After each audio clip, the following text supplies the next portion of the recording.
Saluton from BA. This is a Rorschach Multilateral update from the 18th of June 2024, a summary of what's going down in the world's major multilateral institutions. Kicking off this edition on Tuesday the 11th, during a conference on the recovery of Ukraine, the UN Environment Programme, the UN Economic Commission of Europe, and the Organization for Economic Cooperation and Development announced the Platform for Action on the Green Recovery of Ukraine. This initiative, developed with the Ukrainian government, addresses urgent environmental needs in a way that is aligned with international commitments. It provides a forum for defining green recovery in Ukraine, considering its EU candidacy, and supports policy reforms, practices, and institutions for a green post-war recovery. Speaking of Ukraine, on Friday the 14th, NATO defense ministers agreed on a strategy to ensure consistent long-term security assistance and military training for the country. This decision follows delays in Western financial, arms, and ammunition deliveries, which allowed Russian forces to gain an advantage on the battlefield. Kiev's Western allies have primarily coordinated their support through the Pentagon-led Ukraine Defense Contact Group, a coalition of approximately 50 countries working to provide the critical weapons and ammunition that Ukraine urgently requires. The need for a long-term strategy comes because some leaders are concerned that if more right-wing figures rise to power, like Hungary's Viktor Orban and Donald Trump, more safeguards will be needed to prevent aid from withering. Nationalist movements in Europe and the overall West have reduced their support for NATO's aid to Ukraine, and some leaders are worried that if the war goes on for months or even years, popular support in the West might dwindle and make it harder to help Ukraine in the war. Also in Europe, the parliamentary elections were held on Sunday the 9th. Right-wing parties showed significant influence, leading French President Emmanuel Macron to call for national elections. Despite Sunday's outcomes, mainstream pro-EU parties still seemed to maintain control. The center-right EU political group secured the most seats in the European Parliament, bolstering European Commission President Ursula von der Leyen's chances of serving a second term. She has established a strong working relationship with the Biden administration. For our last story on Europe, there's controversy regarding a diplomatic meeting in Romania.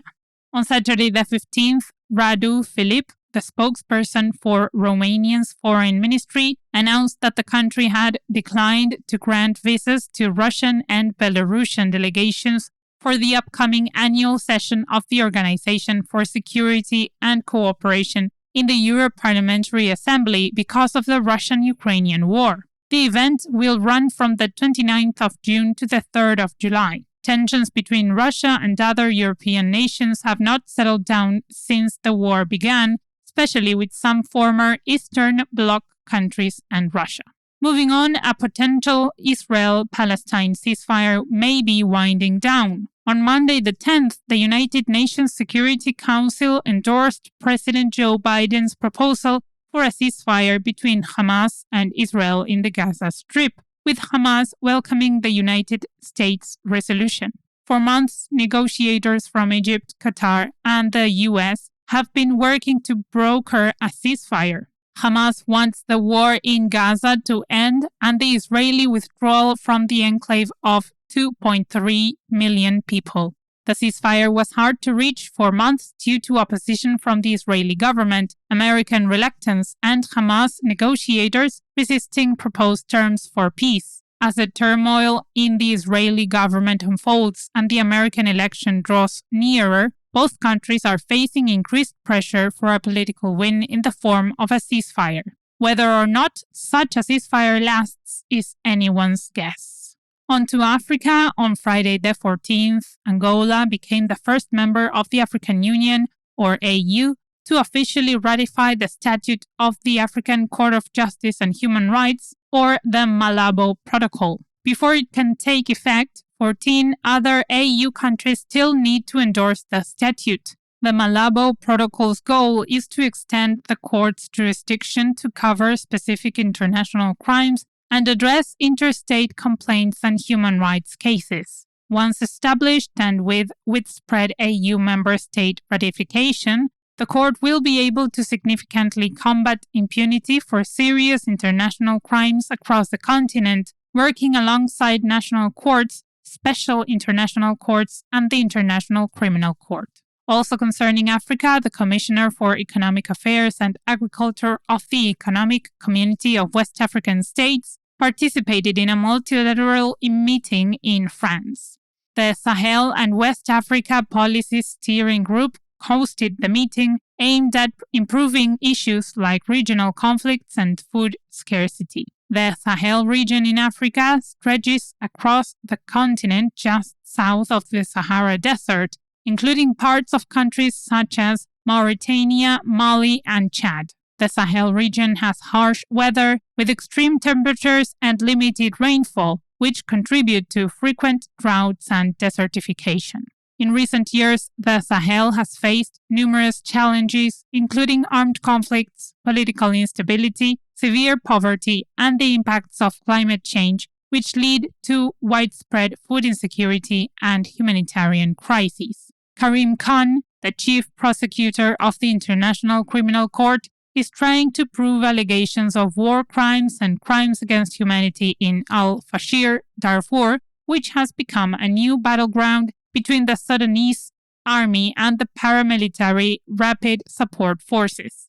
In a video statement published on Tuesday the 11th, Prosecutor Khan announced an active investigation into potential atrocity crimes happening in Darfur. In Asia, a senior official from the Association of Southeast Asian Nations announced on Wednesday the 12th that negotiations with China on a code of conduct to reduce conflicts in the South China Sea will be accelerated, aiming to conclude talks by 2026.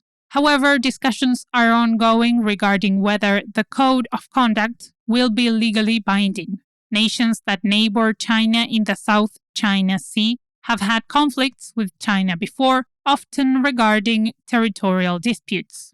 In the world of energy, the International Energy Agency, or IEA, issued a cautionary note on Wednesday the 12th, suggesting that an oversupply in the global oil market could hinder the efforts of the Organization of the Petroleum Exporting Countries to stabilize prices through production cuts. According to the IEA, a surge in global oil production, primarily driven by the United States, is expected to expand the world's excess oil capacity to levels. On Friday the 7th, World Food Safety Day was celebrated for the first time ever, with global events raising awareness for food insecurity and related issues. The theme was Prepare for the Unexpected. According to the WHO, around 1.6 million people fall ill every day on average due to unsafe food. But the WHO also has some positive news regarding the risk of another pandemic. Even though some health experts are alarmed by the recent spread of a strain of avian flu in North America, the organization's head assured the world on Wednesday the 12th that the risk to humans remains low. Avian flu is a viral infection that primarily affects birds but can occasionally infect humans and other animals. In humans, avian flu can lead to symptoms ranging from mild respiratory issues to severe pneumonia and even death.